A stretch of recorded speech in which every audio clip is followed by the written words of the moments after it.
can I give you a hug? And I said, sure. So they told me don't shake hands. So I gave this kid a hug. And I, told him I'd be praying for him and, hang in there tough. And this guy died.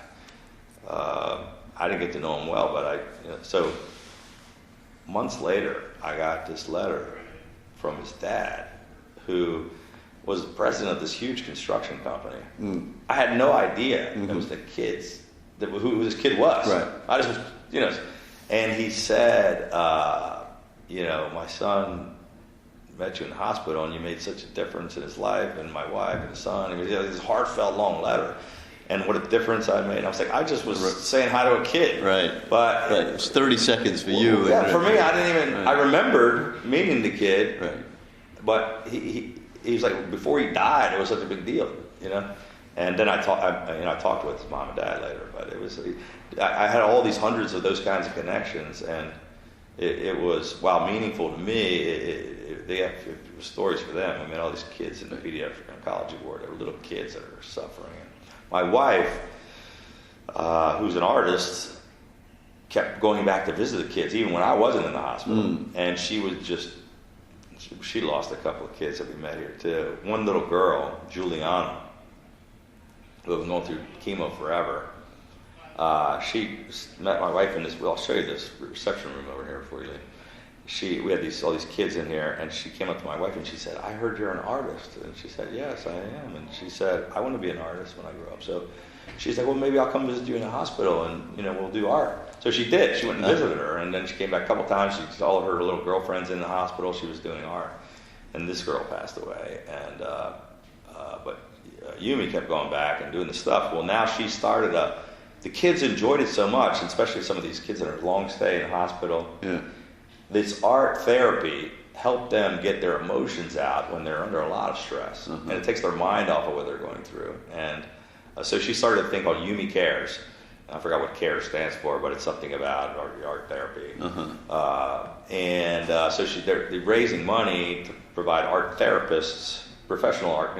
Art therapy is a thing where they, and so they have these little hospitals where they have places they bring the kids. They go in the rooms and they help them do art to get their emotions out, put it down on paper. And some of these kids are like, it was all bottled up inside and I couldn't really express it, but this really helped me get my feelings out, and it's a cool thing. And so we're doing a big gala for her thing to we had leftover money from the inauguration, and we're putting it into this art therapy thing, But it all came from the cancer thing, And we're doing a lot of other cancer charities.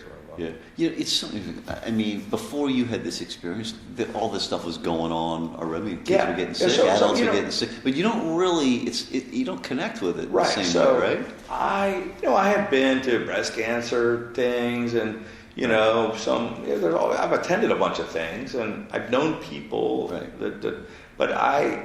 it became a new part of my life. Not like I didn't have enough to do already, but I have a new calling. And now I'm very involved in lots and lots of cancer things where I'm trying to raise awareness and raise money, and they invite me to everything.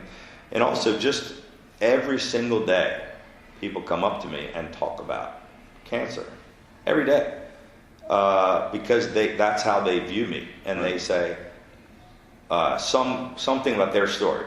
They'll share it with me because I'm part of the club. Right. They'll say, I lost my mom, or I love it. They say, I went through it and I was cured and I followed you and you were such an inspiration, or my mom, or my husband, or my spouse, or my kid, or we followed your story, and they connect. They're like, everybody has a cancer story, which is why not to try to capitalize on that, but that's what Russ was saying, because he kept seeing this, and when he did some of these films and videos, he saw the connection. Here's the connection. He's like, there's a book there because people all have a cancer story, and they want to hear about the positive. There's a market.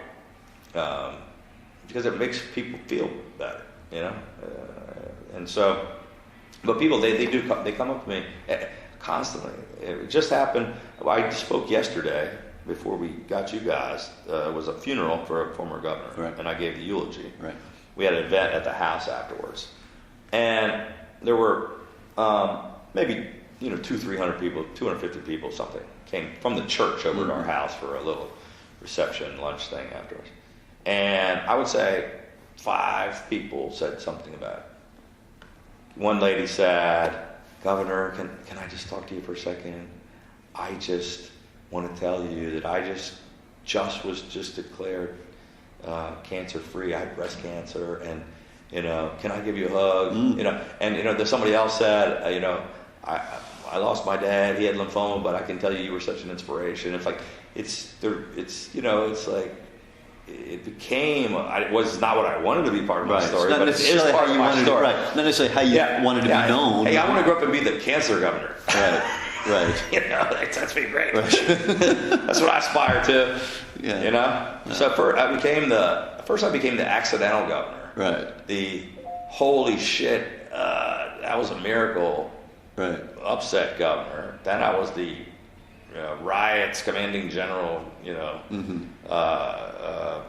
Chief consoler governor. Then I was the beaten cancer governor, and now I'm like the making history governor, and then maybe he'll run against Trump. The governor. Trump slayer. The Trump slayer governor. I'm like I just morph. I don't want him to be next month. You don't need any more labels. I don't think. Maybe I'll be the New York Times bestseller. There you go. The one who finally shoved. Find my niche. Who finally shoved Michelle Obama out of that #1 place on the. Yeah, that'd be great. She's selling a few books. So I think I mentioned it yesterday, or maybe I didn't, but during my campaign in 2014, President Obama came in. Anthony Brown, the guy who I beat, who was the lieutenant governor. Was Obama's roommate in law school, or at Harvard, I guess. Columbia. Huh? He was at Columbia. In Columbia, in Columbia. And he was also, mixed race. They had a lot in common, and he had $20-some million in a blue state, but.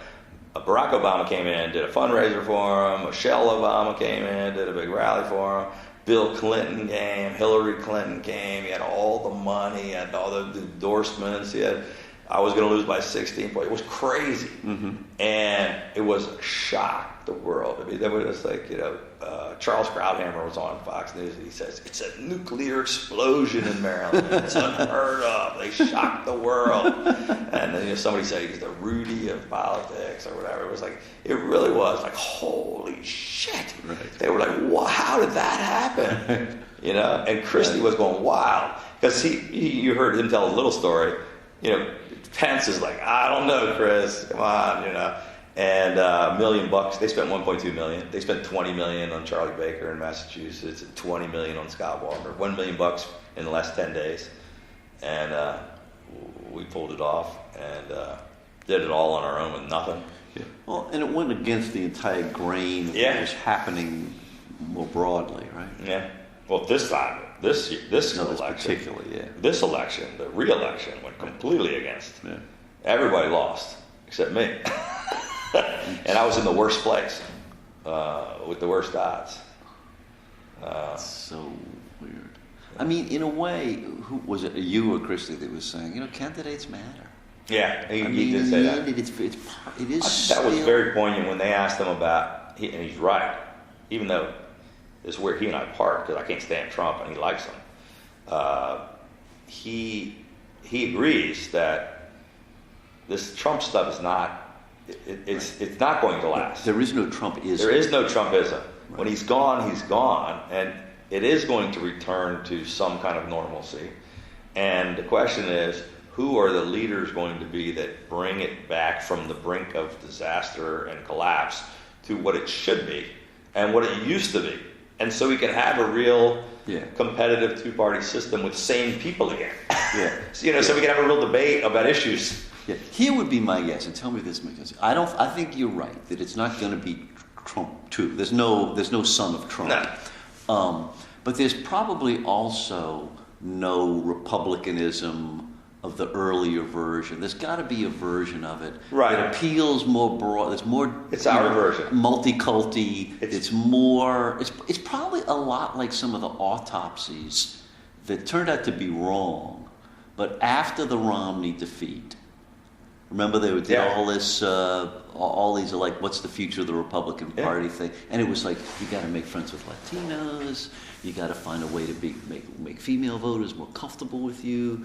Right? There was all of that. Now Trump came in and just stomped all over all of that. But some of that analysis might have been right. Well, so is that crazy? It's not crazy, and so here's what we have to capture in the book. We have to figure out how to bottle this and capture it and describe it. But there's a guy named Matt Mosk, who was a political guy for ABC, used to be Washington Post. He wrote a piece. There was a cover story in the Washington Post magazine on me called "The Un-Trump Republican." This was last August during the election. He was the first one to articulate it, but he said, in 2014, I captured some of the Trump stuff before Trump. The anger and frustration with the political class, the people that were fed up with politicians and spin. We picked up the blue collar workers and the people that were just fed up and angry and frustrated. I got that vote. They voted against Martin O'Malley. They're like, we're so angry, we're not voting for any more Democrats. We're even going to go do something crazy and vote for this business guy, real estate guy, never been. And the difference was, some of what he appealed to, I appealed to, without the anger and divisive and the crazy part. And then we reached to the middle. We got that stuff and reached the other side, which you had to do in Maryland, and got, moderates and left of center and black voters and women, which he didn't do. And we have a roadmap for the Republican Party, which is what many of these non-Trump, un-Trump, never Trump Republicans and Bill Kristol and George Will and all these people that are trying to talk me into running. They're saying you are what we need. What you did, what we need to do, and that's what we have to capture. I'm not running. This is what the party needs to do, and I've said, and I just said it to the New York Times. I think working on a story for next week. It was more about what's the future. Reagan was a more hopeful, more positive vision than Trump. Kind of the opposite of Trump. So it's all negative and divisive. Haley Barbour used to talk about, it's about addition and multiplication, not subtraction and division. I've always talked about how do you appeal to a broader range of people. It's not about the far left or the far right. There's a huge lane down the middle. There's a 6-lane highway. There's this far fringe group on both sides. Most people are somewhere in the middle. We have shown a better path forward here. We have appealed.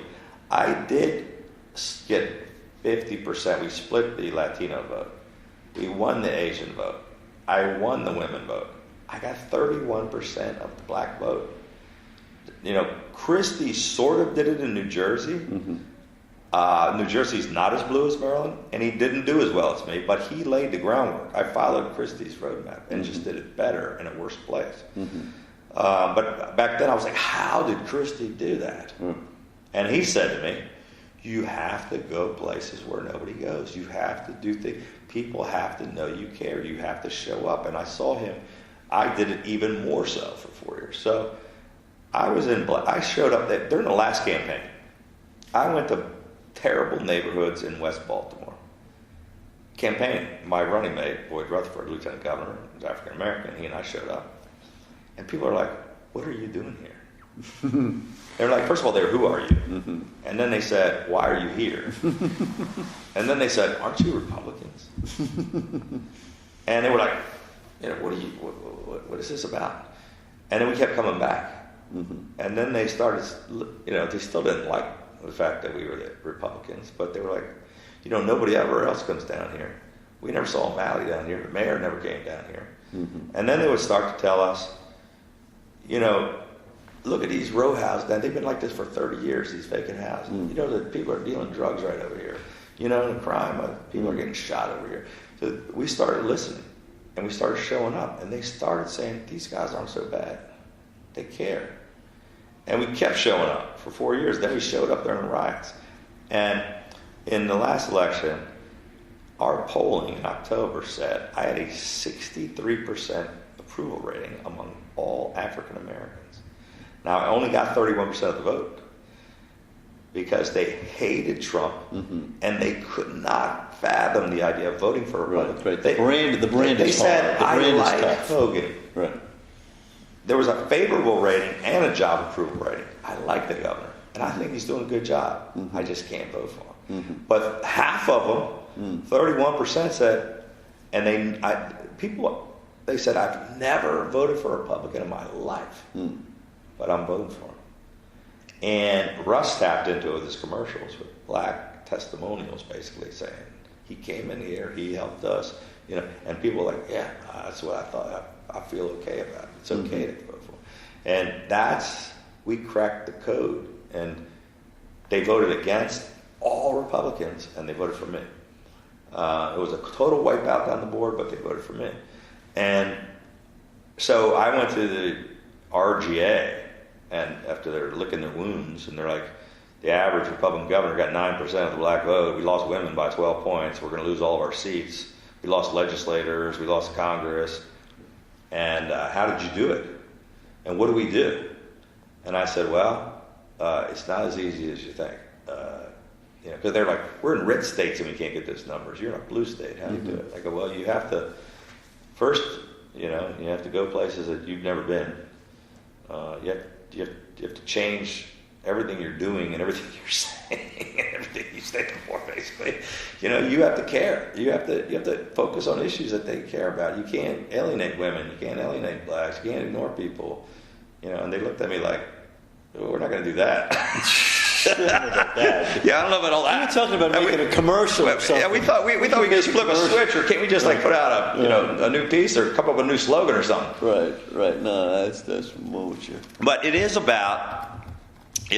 So I'm a Reagan guy, right? I came up. I was coming out of college with Reagan that time frame, and I liked his. He was a positive, hopeful guy, right? And I liked the way he and Tip O'Neill, different parties, they didn't agree, but they went out of beer together. They worked out things, and I liked he was funny. He seemed to be a caring guy, whether you thought he was good or bad, or whether you agree with him or not. He was a hopeful, positive guy. He wasn't an angry, mean, name calling. He's like the opposite of Trump, right?